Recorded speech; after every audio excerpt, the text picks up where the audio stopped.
disampaikan oleh Ibu Kepala Sekolah kita tercinta, Ibu Dr. Anda Anila MPD. Anak-anakku sekalian, peserta LDK yang saya cintai dan saya banggakan. Puji dan syukur tak henti-hentinya. Marilah kita senantiasa panjatkan kehadiran Allah Subhanahu wa Ta'ala, karena berkat rahmat dan hidayahnya kita semua dalam keadaan sehat walafiat, sehingga kita dapat berkumpul di aula SMA Negeri 3 Luwu, dalam hal ini berupa panggung. Ini karena dari calon pengurus OSIS akan menjadi OSIS lanjutan, dan pengurus OSIS lama yang akan segera lengser, jadi makanya terciptalah alma mater yang digantung ini. Alma mater yang saudara-saudari berikan kepada kami gantung di sini dengan harapan bahwa ketika saudara-saudari sekalian menjadi pengurus OSIS yang baru ataupun yang lanjutan, kalian semua bisa menjadi pengurus OSIS yang baik, yang bisa membanggakan SMA Negeri 3 Luwu dan tidak mengecewakan kami yang telah meloloskan kalian pada saat ini. Lingkungan sekitar saya dan saya lihat dan teman-teman saya yang memiliki jiwa kepemimpinan adalah seseorang yang dapat mendorong rekan-rekan kerja lain untuk bisa bersatu dengan dia. Lalu setelah itu dia bisa mengapresiasi anggota-anggotanya apabila mereka sudah bertanggung jawab kepada timnya tersebut. Dan juga orang yang memiliki jiwa kepemimpinan ini merupakan orang yang dapat membaca situasi dan peka terhadap keadaan sekitar. Di mana seseorang pemimpin itu bisa mengesampingkan kepentingan pribadinya untuk kepentingan bersama, kepentingan anggotanya dan kepentingan siswa-siswa lainnya. Sekian dari saya, terima kasih.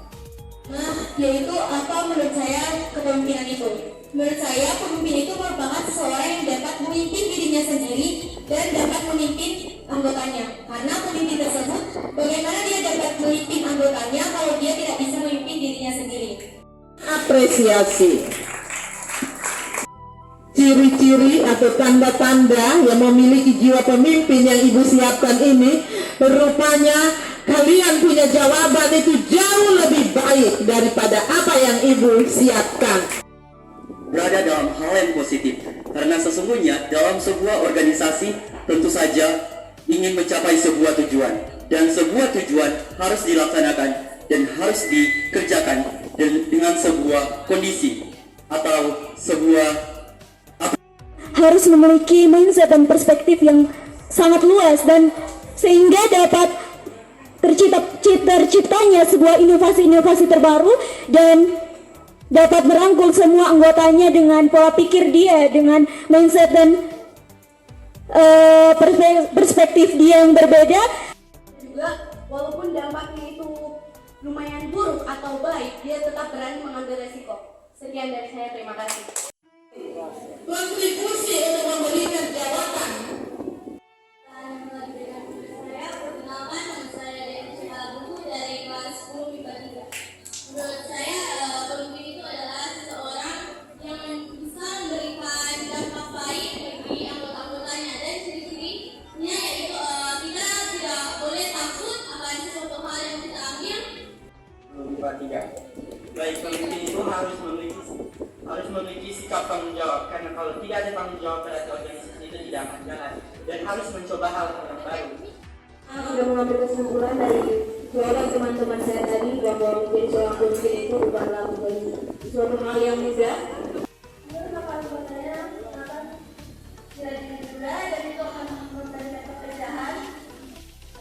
Saya hanya akan memberikan satu sifat yang harus dimiliki oleh seorang pemimpin. Seorang pemimpin harus memiliki jiwa kestabilan emosi, sebab semua pemimpin pasti akan merasakan stres dan frustasi.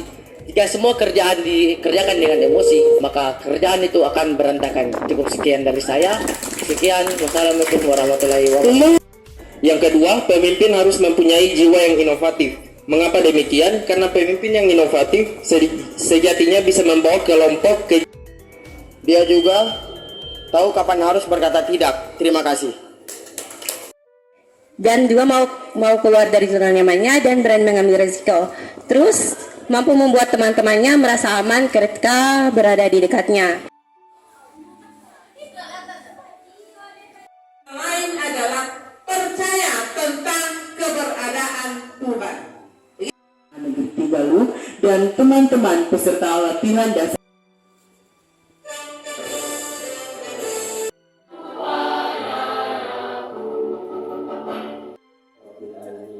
Wassalatu wassalamu ala sayyidil mursalin wa ala alihi wa sahbihi ajma'in. Kami wujudkan menjadi membaik kekuatan membangun kejayaan bangsa Indonesia. Ya Allah yang Maha Memberi petunjuk, bimbinglah kami menjadi siswa-siswi SMA Negeri Tigalu yang. Jadi ini Putri Nabila, Pak Kacabis perlu saya ulang kembali. Yang pertama adalah juara 3 dalam lomba esai tingkat nasional. Jadi penulis sejarah Indonesia, Pak. Beliau adalah dosen UI. Dan salah satu juga yang hadir di webinar kami adalah Ibu Yayu dari Kemenristek, Pak. Hadir. Ibu Yayu itu menyapa kami dalam kegiatan. Tidak boleh ada tawuran. Tidak boleh ada tawuran. Yang dilakukan adalah bagaimana berkreasi tinggi, melakukan inovasi, berkarakter yang baik untuk membawa SMA Negeri Tigalu ke depan, ingin menghasilkan anak-anak yang berprestasi tinggi, baik di prestasi di bidang akademik maupun prestasi di bidang non-akademik.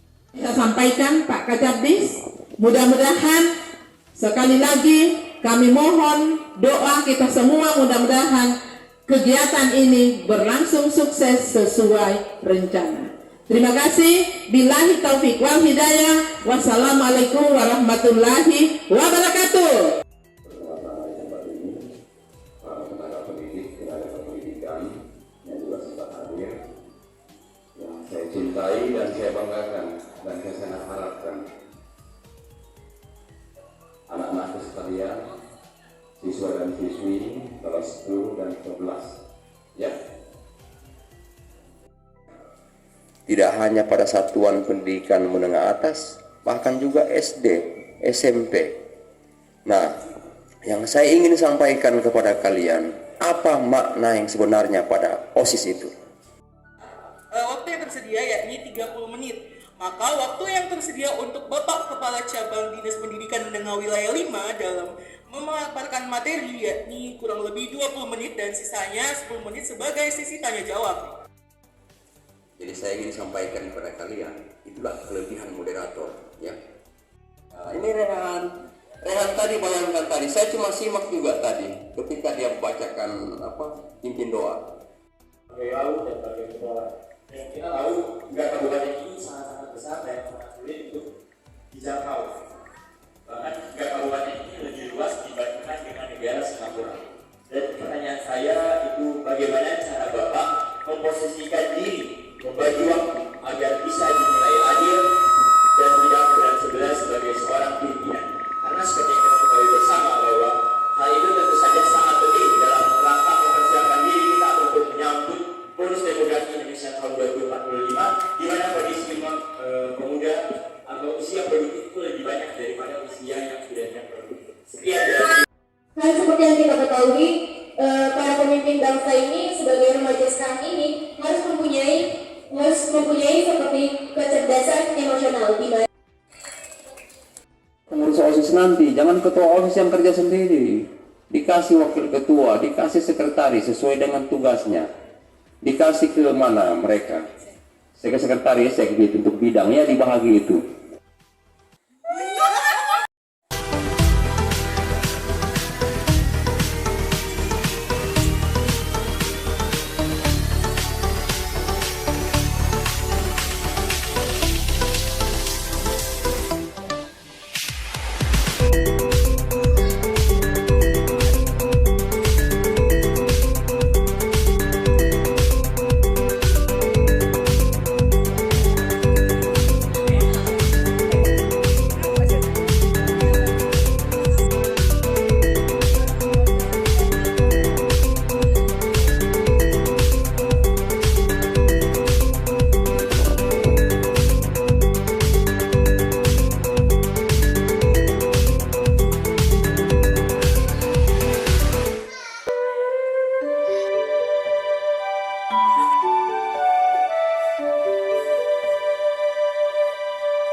punya visi misi ke depan.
Serta maju di depan